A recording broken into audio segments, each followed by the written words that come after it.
Feels like a very long time since I last did a YouTube video, but it's time to come back. It's time to start making more content. So we start this video in my race car. You can probably see it's quite cold in here, which is why I'm dressed accordingly. So let's go back 12 months, and that's pretty much when I got this car. It was the start of February or the end of January in 2020 when this car turned up here. I bought it. Really exciting at the start of the year. Obviously I was buying this and I was getting ready for what I thought was going to be a really exciting year, getting loads of action out on track, learning loads and loads, and just hopefully becoming a bit of a better amateur racing driver.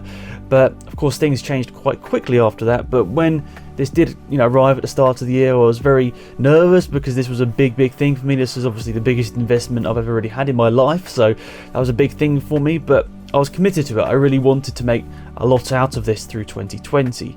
So of course the season in motorsport doesn't generally start at club level until sort of the start of April generally. So that's what I was aiming for, getting out there. This car is designed for the Teguar Type R trophy in the 750 Motor Club. So the idea was to run as many rounds as possible in that through 2020 and just get out there, get experience, and hopefully learn for what I was hoping going to be sort of a 2021 campaign where I'd sort of show my speed a little bit better. Of course, we had the pandemic, which we're all still living through right now, 12 months later. So I'm not going to talk about that too much because everyone spoke about that.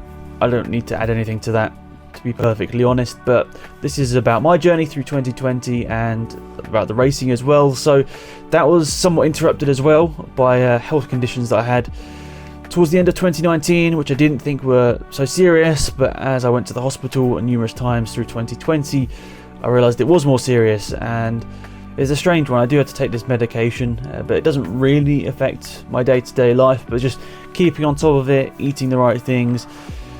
It can be brutal when it's not going so well, but I've got through 2020. A lot of people, I realise, I tell myself every day when I think about it and I'm not feeling so good, I'm like, people are going through a lot worse things than I am right now, and they're managing to get through it. So let's look back at the motorsport journey through 2020. Of course, as I said, I was sort of juggling all this health problems along with the obviously pandemic at the same time, and all of the things that was throwing up. We did want to go racing once lockdown was sort of lifted in the UK and things were being eased whilst the summer came through, and things could kind of go back to a little bit like normality. So the first thing I did was, I think it was the end of July, I did this event with the CSCC with Sam. Of course you may know him because we were planning to do a race, 750 Motor Club Road Sports, at the start of last year, 2019, but unfortunately I went to take over the car, and unfortunately Sam had got a bit of damage on the car, and unfortunately the race couldn't finish, so never technically managed to complete a race with him in that car. We did eventually manage to finish a race and finish off our documentary, which I was spoken about a million times on this channel, but I still wanted to tick off that thing of doing a race with him because it had been so helpful for me throughout that whole journey, the early part. So that was great. Crazy conditions for me. Got a bit of dry running in towards the start of the day in qualifying. Sam hadn't really had much recent experience with his car around there, so it was a nice benchmark. I wasn't too far off, still further than of course anyone would like to be. You want to be quick straight away, but that's not always the case, and I've definitely found that within myself that I take a lot longer than some people to learn certain things.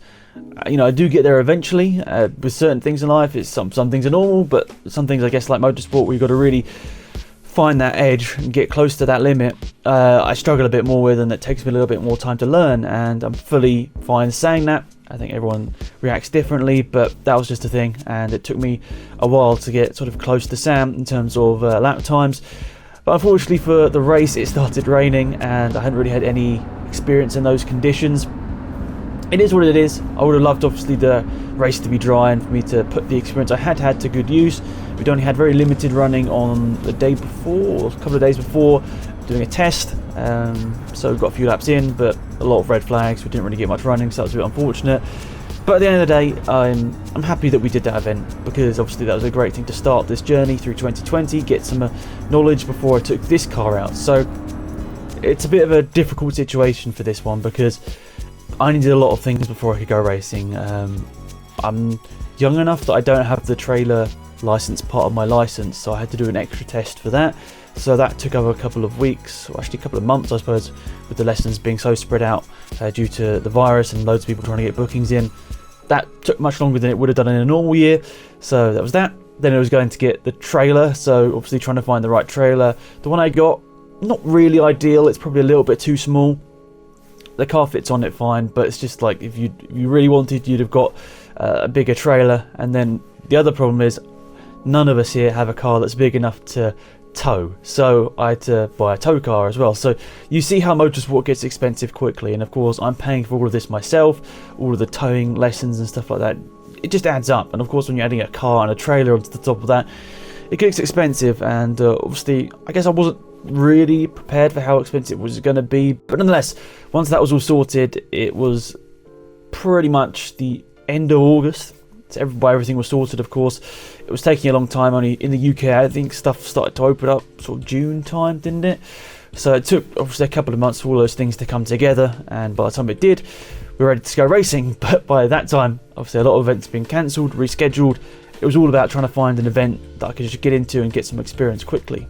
Unfortunately, the 750 Motor Club events didn't line up with my schedule from work. Obviously, as you've probably been watching Formula 1 last year, the schedule was really crammed together. Loads of races. Was it 17 races in a very short amount of time. So I had to pick the events I wanted to do in this car quite carefully, because I can't really afford to skip work and not get the money for that, because obviously that money is helping me pay for the racing. But nonetheless, we did eventually get out on track with a track day.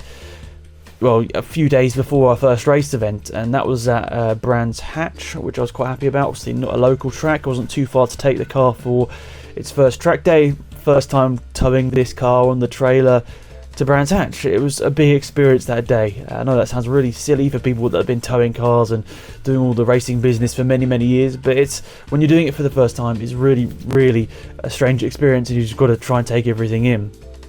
So only my dad was there to sort of help, I guess, on the track day. We was really just adjusting tyre pressures.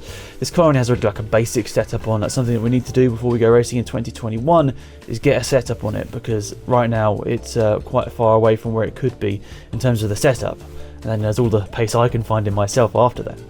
So we got it out there at Brands Hatch. Unfortunately there was a bit of an issue about getting this car to Castle Combe to do a track day in that, so to avoid loads of panic, I just did the thing that I thought was best at the time, which was take the one road car that we have that was available, which was the Volkswagen Up. Not the ideal track day car, but it was quite a bit of fun actually, I'm not going to lie. I mean, I think a lot of people may be sceptical about taking really low powered cars on a track day, but if you're sort of into motorsport, you understand the racing lines, and you sort of know how to drive a car, I guess on a track, maybe from lots of experience on racing games, you won't be out of your depth. There'll be people there that are doing it for the first time. They have no really idea about racing lines, and you'll be able to keep up with some much faster cars. And I did in a Volkswagen Up with a 1 litre engine, which I was quite happy about. I kind of enjoyed that. But yeah, that was really about just learning the track. I couldn't get this car to the track for that moment, so that was a bit unfortunate. So the first time that I had a race event was the end of August at Castle Combe, doing one of their Castle Combe Racing Club series, and I managed to get out on track. And the first time I drove this car round Castle Combe was in the qualifying session. Completely not ideal. I would have really not liked to have done that if the situation arose, but that wasn't the case. I wasn't able to do that. So that was that, and we managed to get out there, do a fine qualifying lap. It was very slow. The qualifying time there, it was not good at all. But considering I had no experience, I wasn't putting any pressure on myself there. It was fine. And then once we got to the race, and then the second race, much happier with myself. I think I did a lot better and improved my lap time significantly, much better than I thought. Much bigger time found over those two races than I thought. So I was happy with myself there, and very relieved, because obviously I'm not going to give you every little detail, but getting to that point where the car was at Castle Combe for 2020, it took a lot out of myself and the family, and obviously the bank account, to get everything sorted for then. So I was so relieved that finally I managed to get the car out on track and finish a couple of races. That was really great. And a big thanks has to be mentioned to Mike, who was a mechanic who got in contact with me earlier on in 2020, or maybe even late 2019. He got in contact with me just via email, and he sort of offered up some services to help me out on track just for the first couple of events, and he was a massive help. We had some things that we needed to get sorted. He was able to do them so much quicker than we were able to, so very thankful of his help, and he helped us out later on as well. So then getting home after that, getting back very late, sort of midnight. It's about 3.5, 4 hours to Castle Combe, depending on traffic from where we are right now. So that was an experience in itself, doing all the trailer business, getting up at 4 a.m, towing the trailer down to Castle Combe and getting back at midnight. It was a long day, but I know people have sort of much longer days, but that was the way my first racing weekend in this car went. It was an experience. But nonetheless, really exciting, really happy to get that completed, and of course the speed wasn't there, it was off the pace, but I was happy to get the whole event and all the things you have to run through whilst at the track, get that done, get it in my brain, so I know for the next one how to run a race event and how to improve on the little things I could do in preparation beforehand. So the second and third events in this car were at Castle Combe, back to back, 2 days. So what I was going to be doing is, on one day I was going to do one series, and the next day I was going to be doing another series. 4 races, 2 qualifying sessions in 2 days. That's quite hectic, especially for someone with as little experience as me, and obviously running the car much more than it would do on a normal race day. You're not normally doing, or normal weekend, you're not normally running the car that much, unless you're crazy like Sam, who does loads of races over a weekend. Big respect to him. But yeah, that was an interesting thing, putting the car through so much over one weekend. But it got through it, and of course there's things that need to be changed now. A little bit of a wheel alignment has gone out on this car now, and I haven't released actually the second and third videos. You'd have seen the first Castle Combe video on my channel. I uploaded maybe November time, and I really wanted to get out the last 2, but just work was non-stop throughout November, December, and it has been in January as well, and it will continue to be. But as I said, I'm going to try and not make so many excuses this year to not make videos or delay them, just get them done. So my plan is make this video here today, and then next week I'll get up one of the Castle Combe videos, and the week after that I'm going to be going through a 2021 sort of wish list of what I want to happen and I want to do. Those 2 events, they were towards the end of September. The first one went quite smoothly. For once I wasn't the slowest car out there, so I was able to actually lap a few people, which was nice. Not have the sensation of being the one constantly overtaking and getting blue flags. It was nice to do a bit of overtaking myself, which was quite cool. My lap times came down a couple of seconds once again, so you know, the confidence was building in me that okay, we're starting to get there with this car. I mean, of course, or starting to get there with myself, because I realised the car, there still needs a setup on it, and it can have a lot of adjustments there to improve it, but also myself. I've got so much to learn in this world of motorsport, and I'm still right at the bottom. And even club level, you know, some of the top club level guys are more than good enough to be winning on, you know, races in the British GT. It's just they don't have the finances for it. It's an interesting world of motorsport, and I realise I've got a lot to learn personally. So that first experience there of overtaking people was a nice thing. I hadn't really done that too much recently. It was mostly about just staying in my position and getting out of the way of people lapping me. And the race after that, or the day after that, on the Sunday, a bit more of the same really. I was once again the slowest car out there, but the cars in that championship were a bit too much for me, so probably not going to be doing too many races in that one next year. Probably go back to one that's more of my level, which is probably good because I want to get more experience out there. So for the race or the qualifying session on the Sunday, I managed to get the best time I've ever had around Castle Combe, which was about 10 seconds faster than the qualifying session I'd done 3 weeks prior at my first event. So you see that evolution is massive, and I know we're getting to the finer and finer details once you get down to those last sort of seconds and tenths, but I was really happy with my personal improvement there, still knowing there's a lot to come from the car and myself. Pretty happy with how 2020 went in the end in terms of racing, of course. I don't think any of us had a particularly good 2020 outside of our leisure time, really, you know, having fun, meeting people when we could. It wasn't the best year, and I don't need to tell you that again. So I'm happy that I managed to get through 2020 with all of the health problems that I had to go through, and obviously the virus and everything that everyone else has had to go through in 2020. I think it's nice that we're able to enjoy some of the small things that we could do in that summer. But of course, in the UK right now we're still in a lockdown, which is understandable, and once things open up again, obviously the idea will be to get this car back to a track, get some of the adjustments made, and generally just get a bit more experience before we go hopefully racing in 2021. I've always been quite shy, so I tended to have that part of my personality where instead of taking a risk, I'd sort of just stay back, because I've always been worried that taking a risk would make me look silly and make me even more shy. So I guess I'm quite happy in myself that through 2020, even though I had all these issues throughout the world, I managed to push myself in a couple of ways. Obviously going out there, getting the trailer license, doing all that towing, stuff that I never would have thought I would be doing a year prior, and obviously getting this car, committing to this financially, and all of that. I was happy in myself that I did that. Of course, we look at the results out on track.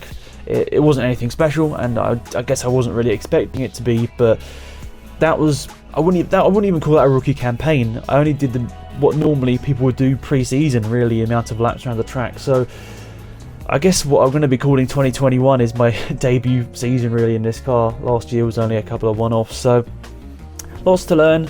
Hopefully lots of people, great people to meet this year once things do open up. But 2020, well, the last 12 months, I guess you'd say, I don't need to tell you again. It's been a very tough time for all of us. I'm just happy in myself that I managed to get through it, all the health problems, and managed to push myself and do some of this stuff that I wanted to do for quite a few years. So that's it. I really appreciate everyone that's watched. I realised that, completely on my point, I just haven't been producing enough content for this channel over the last 18 months, and the best excuse I can give is that I've been obviously doing full-time work at a job I love, which obviously means that once you finish the workday, you're happy, but maybe you don't want to keep doing motorsport content. But as I said, 2021, I'm not giving myself any more excuses. I want to work even harder, get better at my job, get better as an amateur racing driver, and anything around that. Just trying to generally improve this year whilst we can. And hopefully my health condition improves, and hopefully it doesn't affect me too much this year. So that's it for this one. I really appreciate you watching. Thank you so much for always supporting. I get these messages from time to time on Instagram and Twitter, and they mean a lot to me, because I realise I don't do enough here on YouTube considering the amount of content I used to produce, and that's just completely on me. So thank you once again. I don't want to say completely that I'm going to do one video a week, but that is my ultimate goal, is to continue doing one video a week, and I want the next one to be a big one. You'll be seeing my second event in this car at Castle Combe, my third event of the year, and I'm much happy with how that one went in terms of results. So you might be seeing a slightly happier Alex in that one. So thank you for watching, and stay safe, guys, and I look forward to reading your comments if you put any down there, and have a great day. Goodbye.